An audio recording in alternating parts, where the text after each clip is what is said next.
My name is Jennifer Kitchen. I am an internist practicing general medicine in Washington Crossing, Pennsylvania, which is a small town about an hour north of or south of New York City and about 45 minutes north of Philadelphia. So we're sort of sandwiched in between, fairly significant metropolitan areas. I have my own practice in Washington Crossing where I practice general medicine. I have a very small practice, sort of a membership-based practice. I have about 400 patients in my practice.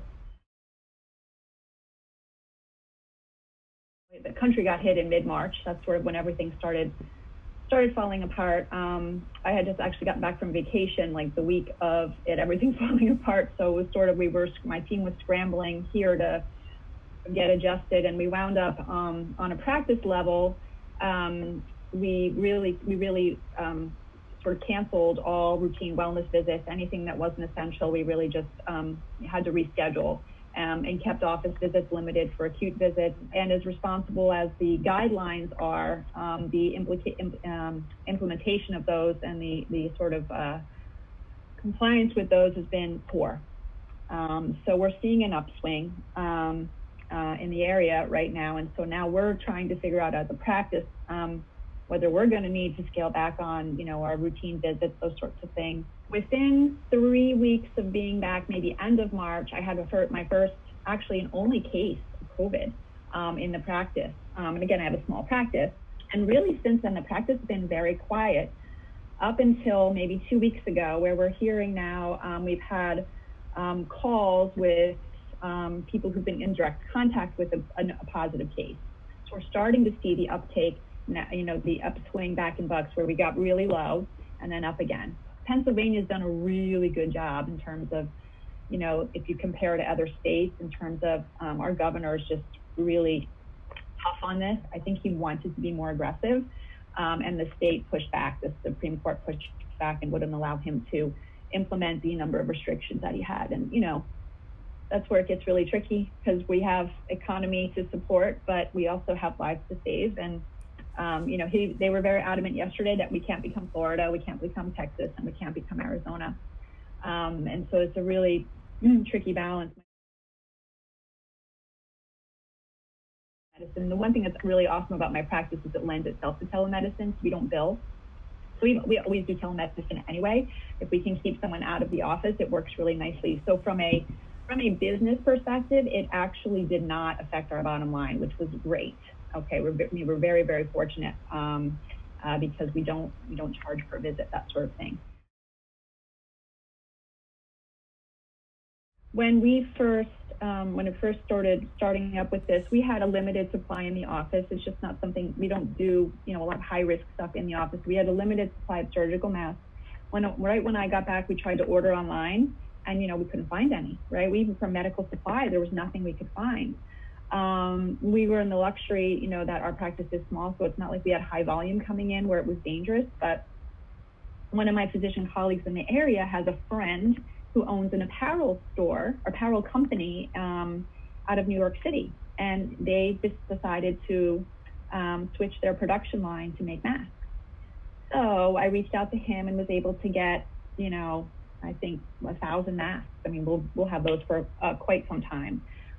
So, the fact that some of these companies have been willing to sort of shift and move their manufacturing to this is awesome. And, we were lucky enough in this area that we didn't have a shortage. We weren't feeling what New York City was feeling and, recycling masks or not having them at all. So, so it hasn't been a worry here, which is great. And everything we know about the science tells us that masks are what is going to keep us safe, which means if you're one of those people who want liberty and your freedom, if you want to be able to go out to eat and go and do things, you need to wear a mask because otherwise everything's going to shut down.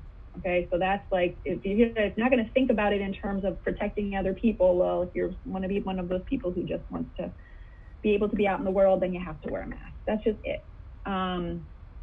So, I mean, of course, the N95s are, gold standard, probably, considered most effective, but everything we're seeing is that, a double cloth mask, tightly woven, offers protection, significant protection. So I just tell people, you have to wear your mask. Bandanas are not as effective. I have some people coming in with the valve masks, and I've explained to them that, you're basically just blowing out your infected, air to the rest of you. You can't wear valve masks. So people just don't know either. So I am very much a proponent of masking. This virus is airborne. I mean, otherwise social distancing would be enough, and it's not enough. We're still seeing it in these indoor spaces, even with people in, social distancing, that these particles very likely linger in the air. Sometimes I've seen studies for days. Whether they're infectious or not, we don't know, but it's just going to be about masking, and it's going to be a long time before we won't have to mask. You just have to get used to it. It's going to be like putting your seatbelt on when you go in the car.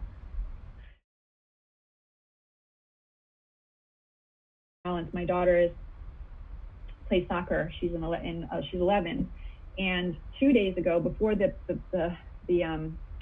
governor announced this, I got a note from my kids' soccer team that they were going to go green, which means they could now have contact 1v1 on the field.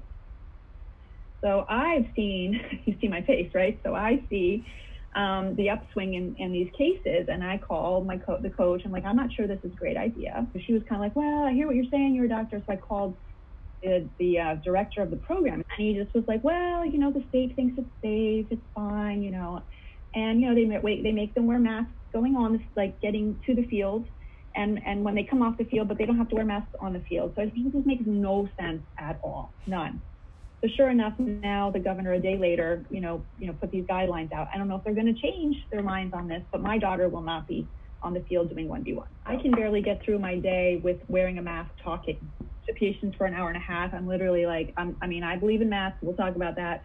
But I'm just like, I got to come out of the room, and I'm like, right. So imagine playing soccer with a mask on. I mean, it's just not, it's ridiculous. I mean, you just can't breathe. So their thought is that they can, when they show up, they put their masks on when they're walking in together. And when they finish at the end of the day, they put their mask on. But when they're on the field, they don't wear a mask.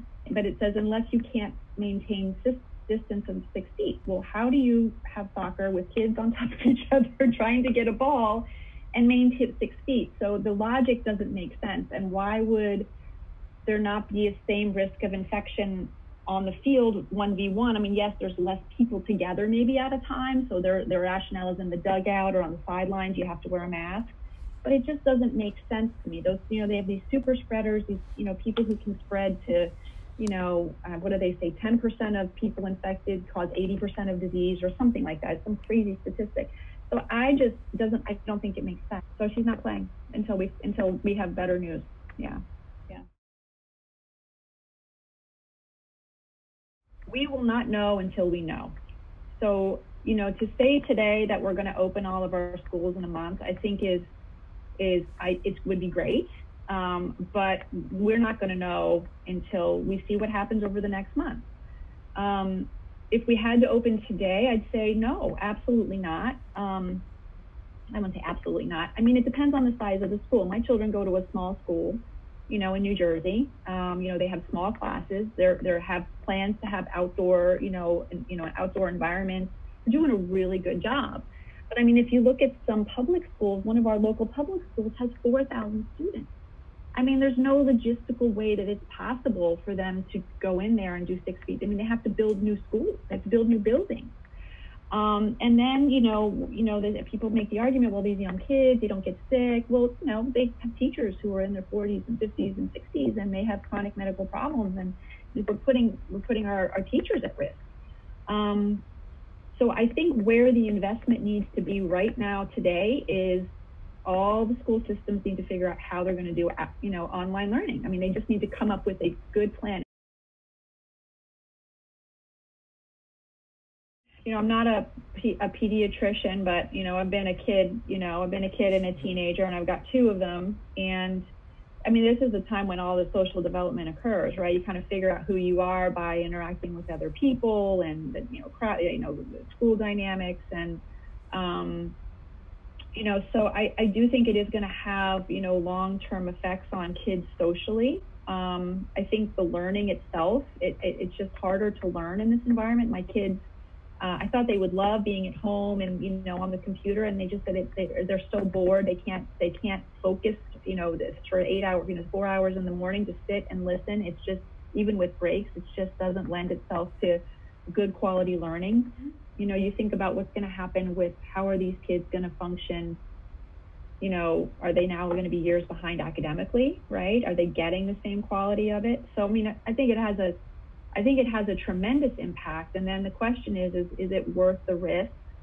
And like I said, I think today I say no, you know, but I think that's why I get so frustrated, because people aren't being careful. I think if we're just careful, if everybody's careful, if everybody like says, we're in this together, we all have to do this, you know, even if you're well, doesn't mean that you're not making other people. So like 40% of people who have, you know, who have this infection are asymptomatic, right? So if we could just get people to be responsible, then we could do school and we could get kids back to normal. So it's really just about kind of, you know, it's bad. It's really bad. It's really frustrating. This is going to have its impact. It's having its impact on me. I mean, I talk to people all day and I see people all day, but I miss my friends. I miss going out to dinner. You know, I miss all of those things. It's starting to get a little bit crazy, and I see it in my patients too, who are just feeling isolated. If you have elderly people who are home alone, and people who go to the hospital, some of my patients who go to the hospital, they can't have visitors. So you imagine a 75-year-old lady who's got a little cognitive issues at baseline is in the hospital. There's no one that can come and visit her. She doesn't know how to use her phone, you know, so it's really awful. It's really, really awful. You know, what's going to get us really ultimately out of this is we need some sort of treatment, right? So lots of people are hoping for this magic vaccine. And while I think, you know, we need a vaccine for sure, realistically having a vaccine by the end of this year, I think is a pipe dream. I think having one that we know is safe and effective in a year and a half is going to be rough. And then you have to imagine that if we have a vaccine, how many people out there don't believe in vaccines? I see a lot of them. And then how many people are going to really want to have a vaccine that's brand new? I don't know if it's safe. You know, one of the concerns is that if you look at some of these antibody studies, we're seeing the antibodies wane after 2 to 3 months from people who are infected.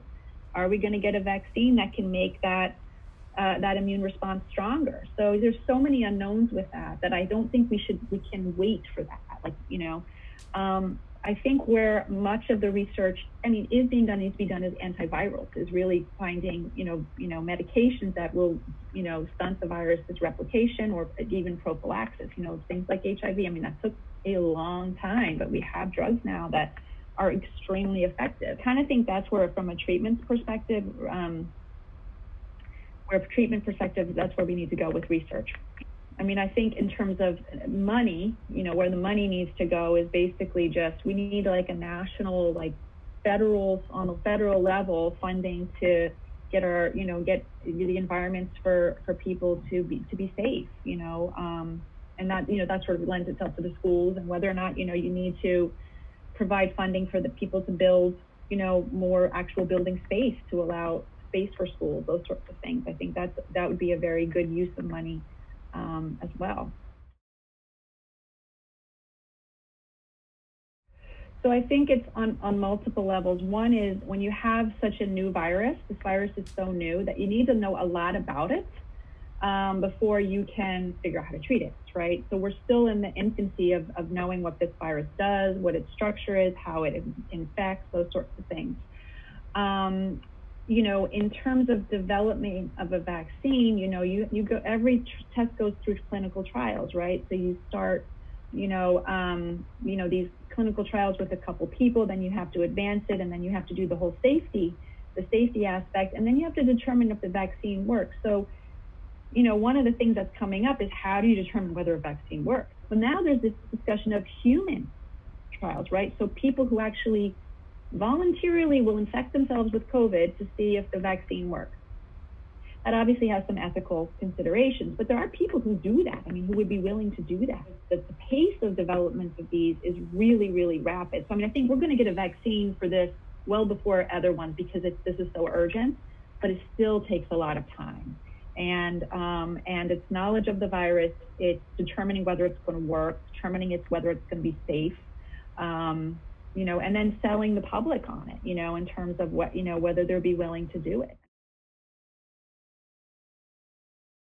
You know, is one of my favorite quotes or comments about this is, just because something is allowed doesn't mean it's right for you to do, right? So yes, we're open, we're green. Does that mean it's the right decision for you, right? If you are 75 and have medical problems, it's probably not smart for you just to go out and do all of the things that a 20-year-old might do. You know, because you can go out to a bar doesn't mean you know, can stand outside the restaurant in a crowd of 20 people, throngs of people. You know, you know, the things you're allowed to do, you have to do them responsibly. And my big thing is masking. I mean, I'm just really, you know, you just have to wear a mask. The general public, I just say you control what you can control. You know, wear your mask, practice good hygiene, wash your hands. Social distance is important. Keep your circle of contacts close. Like, we just have some friends that we keep it sort of simple. And I just think it really, the general public just needs to, like I said, we're all in this together. You know, we need people to, you know, not just think about themselves, but think about the greater good.